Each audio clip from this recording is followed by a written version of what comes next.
इसके साथ ही एक और घटना का जो है समय रहते उद्भेदन पुलिस उपाधीक्षक प्रशिक्षु सह थानाध्यक्ष गड़खा के द्वारा उनकी टीम के द्वारा किया गया है, जिसमें कि एक नाबालिग लड़की जो है चैनपुर ग्राम चैनपुर थाना गड़खा की रहने वाली है। इनके बारे में सूचना मिली थी कि इनका शादी की नीयत से अपहरण कर लिया गया है।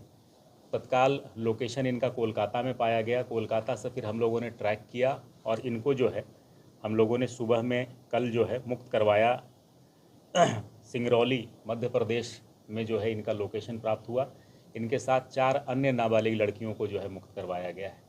तो इस प्रकार एक गैंग जो है इसमें शामिल है, जो नाबालिग लड़कियों के साथ इस तरह की शादी का प्रलोभन देके झांसा दे करके बहला फुसला करके लेके जाता है कोलकाता या फिर अन्य जगहों पर उनको ले जा करके बेचने की बातें सामने आ रही। तो इसमें भी सारण पुलिस ने उस लड़की को मुक्त करवाया है और इसके गैंग के बारे में पता किया जा रहा है। आप लोगों के माध्यम से आम जनों से यही अपील है कि अपने बेटे बच्चों पर, खास करके नाबालिग लड़के लड़कियों पर विशेष रूप से निगरानी रखें। वो क्या कर रहे हैं, सोशल मीडिया में किस तरह की बातें चल रही हैं, कोई उन्हें प्रलोभन तो नहीं दे रहा है, कोई डरा धमका तो नहीं रहा है, कोई किसी तरह के अश्लील सामग्री या किसी तरह का भय दिखा करके उनका शोषण तो नहीं करना चाह रहा है। इस बारे में जागरूकता फैलाने की आवश्यकता है। हर एक माता पिता को, पेरेंट्स को, उनके रिलेटिव्स को इसके बारे में सतर्क होने की आवश्यकता है कि इस तरह का एक जघन्य अपराध होने से बच गया है, जिसके लिए गड़खा पुलिस, सारण पुलिस जो है लगातार तत्पर होकर कैसे नाबालिग को टारगेट करते थे?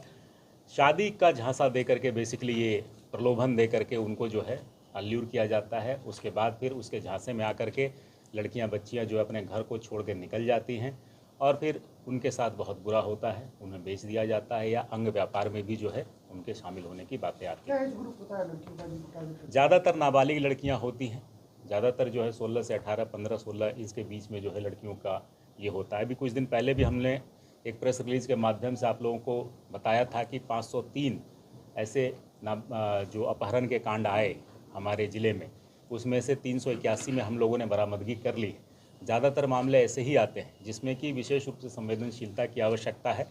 तो इसी माध्यम से हम लोग अपील करना चाहेंगे कि सभी अपने बच्चों पर निगाह रखें, सोशल मीडिया पे वो क्या कर रहे हैं, किनकी संगति में, और किसी के साथ अगर किसी तरह की घटना है तो उसको छुपाएं नहीं, उसको पुलिस के सामने लेकर के आए। हम लोग पूरी कोशिश करेंगे उसको न्याय दिलाने की, उसके साथ इनजस्टिस होने से। देखिए, सारण जिले में लगातार पुलिसिंग को लेकर के, गश्ती को लेकर के हम लोग सतर्क रूप से अभियान चलाते रहते हैं।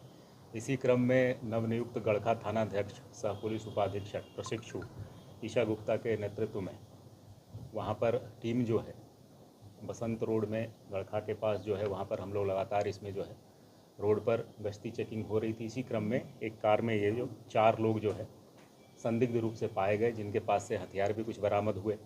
इनसे सख्ती से पूछताछ करने पे पता चला कि ये लोग फ्लिपकार्ट की एक शाखा जो है मेथवलिया में, उसमें लूट की योजना बनाने के उद्देश्य से निकले हुए हैं, जिसमें फ्लिपकार्ट के कर्मचारी की भी सहभागिता थी। तो इसमें तत्काल अनुसंधान आगे बढ़ाते हुए उस कर्मचारी को भी गिरफ्तार किया गया है।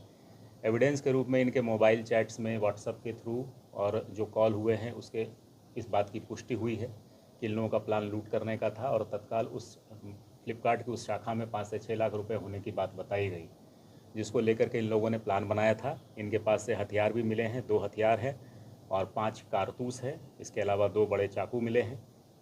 तो इन सब चीज़ों को लेकर के सारण पुलिस ने एक घटना को होने से विफल किया है और इसमें 5 अभियुक्तों की गिरफ्तारी की है। 2021 में उसी सेंटर पे लूट हुई थी, कुछ दिन पहले भी उसी लूट हुई थी, उसमें क्या संलिप्तता थी, क्या लोगों की?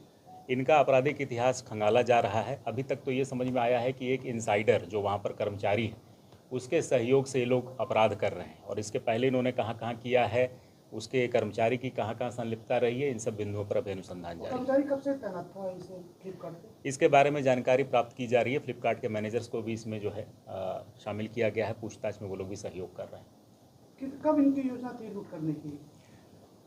इनकी लूट की योजना कल ही थी, क्योंकि कल ही उसमें काफ़ी कैश था वहाँ पर। जैसा कि बता रहे हैं, कलेक्शन के बाद इनके पास जो कैश का सामान था, शाम देर रात के वक्त जो है इस तरह की घटना करने की मंशा थी इनकी। तो बैंक में जमा होने से पहले जो कैश जमा था,